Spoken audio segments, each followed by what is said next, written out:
नमस्कार दोस्तों, PD India YouTube मंच पर आपका हार्दिक स्वागत है। मैं कुमार द्विवेदी। बड़ी खबर है उत्तर प्रदेश की राजनीति को लेकर और 2027 के चुनाव को लेकर, यानी आने वाले 2027 के चुनाव के लिए तमाम पार्टियां अपनी अपनी तैयारी कर रही हैं। चाहे वो समाजवादी पार्टी हो, भारतीय जनता पार्टी हो, बहुजन समाज पार्टी हो, कांग्रेस हो, और एक नई पार्टी है आजाद समाज पार्टी जो चंद्रशेखर आजाद रावण की है, चाहे वो पार्टी हो। यानी तमाम पार्टी अपनी अपनी तैयारी में लगी हुई है। चाहे कोई भी पार्टी हो, हर पार्टी 2027 के चुनाव की तैयारी कर रही है। लेकिन एक पार्टी उत्तर प्रदेश के अंदर ऐसी है जो अभी से अपने चुनावी समर में डूब चुकी है और तैयारी ही नहीं, अपने प्रत्याशी भी फाइनल करने जा रही है। हालांकि लगभग 50 के अनुमान लगाया जा रहा है कि 50 प्रत्याशी अभी तक फाइनल भी हो चुके हैं। यानी समाजवादी पार्टी के राष्ट्रीय अध्यक्ष अखिलेश यादव पर जो चूक हुई 2022 के अंदर, वो चूक दोबारा 2027 के अंदर न हो, इस स्थिति में समाजवादी पार्टी अपनी सभी तैयारियां कर रही है और आने वाले 2027 के चुनाव के लिए अभी से अपने टिकट फाइनल कर रही है और अभी से तमाम जो नेता हैं, कार्यकर्ता हैं, उनका फीडबैक ले रही है। विधानसभा वार, ब्लॉक वार, जिला वार, यानी हर तरीके से अपनी अपनी उन्होंने जो टीम है, कंपनी है, सर्वे के लिए लगा रखी है। सारी कंपनियां उनकी सर्वे कर रही हैं। तो समाजवादी पार्टी के राष्ट्रीय अध्यक्ष अखिलेश यादव ने तमाम कंपनियां हो, उनके जो नेता हो, कार्यकर्ता हो, वो हर विधानसभा पर लगा रखे हैं। यानी किस तरीके से जातवार जो आंकड़े हैं वो जुटाए जाएं। 2024 के अंदर जिस तरीके से जातवार उन्होंने एक पूरा ग्राउंड सजाया, जिसके बाद समाजवादी पार्टी को जीत मिली, तो वही ग्राउंड फिर से दोहरा रहे हैं, कोई चूक न हो। इसलिए हर अपने अपने जो कार्यकर्ता हैं, नेता हैं, उनको बुला रहे हैं। 16 से लेकर लगभग आप देखिए 16 अप्रैल से और 1-1.5 महीने से लगातार अखिलेश यादव अपने नेताओं की, कार्यकर्ताओं की, समाज की, मतलब हर तरीके के अपने आवास पर मीटिंगें ले रहे हैं और प्रत्याशियों का फीडबैक ले रहे हैं। यूथ ब्रिगेड, युवजन सभा, छात्र सभा और ब्राह्मण सभा, मजदूर सभा, जाति जनगणना, लोहिया वाहिनी, ठाकुर समाज, राजभर समाज, इस तरीके से तमाम लोगों की अलग अलग मीटिंग ले रहे हैं।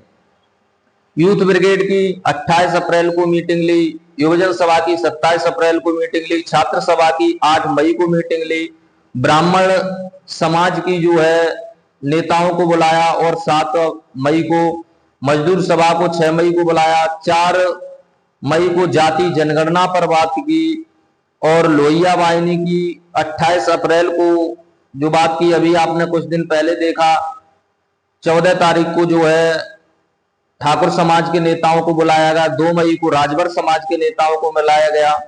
तो तमाम तरीके के अपनी जो कंपनी है वो अखिलेश यादव ने सर्वे के लिए गुपचुप तरीके से लगा रखी है और हर विधानसभा में वो नेताओं को और जाति तरीके से जो है अपना खेल सजा रहे। तो समाजवादी पार्टी अपना पूरा ग्राउंड लेवल सजा रखी है। जिस तरीके से उन्होंने पीडीए का नारा दिया है और जिस पीडीए के तहत 2024 में उन्हें सफलता मिली, 2022 में ही उन्होंने नारा तो पीडीए का दिया था, लेकिन कुर्मी कोयरी वोट हो उसमें भी इजाफा हुआ था 2022 में, जब समाजवादी पार्टी की अकेले 111 सीट आई थी, जबकि उनके सहयोगियों के साथ मिलाकर 135 सीटें समाजवादी पार्टी की आई थी, जिसमें आरएलडी है, जयंत चौधरी की पार्टी, ओपी राजभर की पार्टी थी।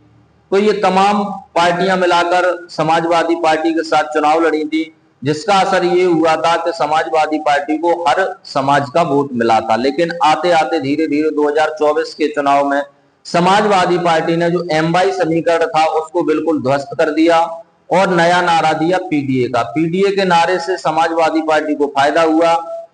जो यादव और मुस्लिम टिकट ज्यादा मिलते थे उन टिकटों को कम देकर समाजवादी पार्टी ने पीडीए की हर जाति को टिकट दी और उसका ग्राउंड पर असर हुआ और समाजवादी पार्टी को 2024 के लोकसभा चुनाव में सबसे बड़ी पार्टी उत्तर प्रदेश में बनने का मौका मिला। यानी अब फिर से वही 2027 के लिए समाजवादी पार्टी पूरी तैयारियों में लगी हुई है। अभी आपने देखा कि जो भारत पाकिस्तान पर युद्ध चल रहा था, जिसमें सर्वदलीय मीटिंग हुई, अखिलेश यादव को आमंत्रण किया गया, लेकिन अखिलेश यादव वहां नहीं गए और अपने तमाम कार्यक्रमों में लगे रहे। जो पार्टी कार्यक्रम है उनमें लगातार लगे रहे। यानी अब जमीनी स्तर पर समाजवादी पार्टी काम कर रही है और रामगोपाल यादव को वहां भेजा उन्होंने। तो अभी से तैयारियां चल रही हैं, हर टिकट बांटने को लेकर हर प्रत्याशी की समीक्षा की जा रही है कि किस जगह से किस जाति के व्यक्ति को टिकट दी जाए।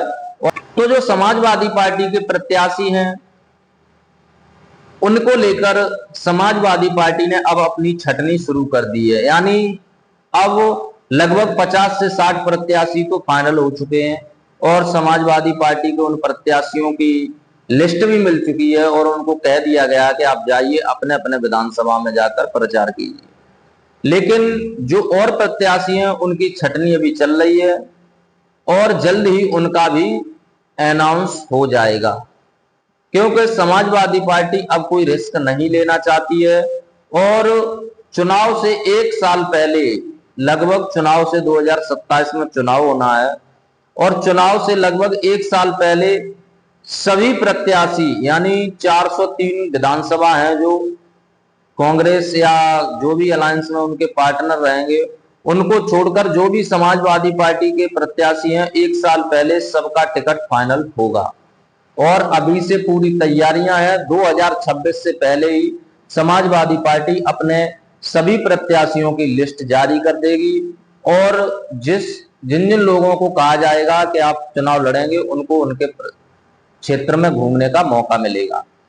और जब भारतीय जनता पार्टी ने जिस तरीके से 2024 के चुनाव में आपने देखा अखिलेश यादव ने कई टिकट बदले, तो ऐसा भी हो सकता है कि किस तरीके से कौन सी पार्टी किस नेता को टिकट देती है, किस जाति के नेता को टिकट देती है। तो हो सकता है आने वाले समय में जब इलेक्शन करीब हो तो 2-4 टिकटें बदल जाएं, अन्यथा सभी को समाजवादी पार्टी पहले से ही टिकट देने के लिए तैयार है और प्रत्याशियों की छटनी शुरू हो चुकी है। 2027 के चुनाव को लेकर आपको क्या लगता है कमेंट में हमें जरूर बताएं। चैनल पर नए हैं तो चैनल को सब्सक्राइब करें, वीडियो अच्छी लगी तो वीडियो को एक लाइक जरूर करें। धन्यवाद।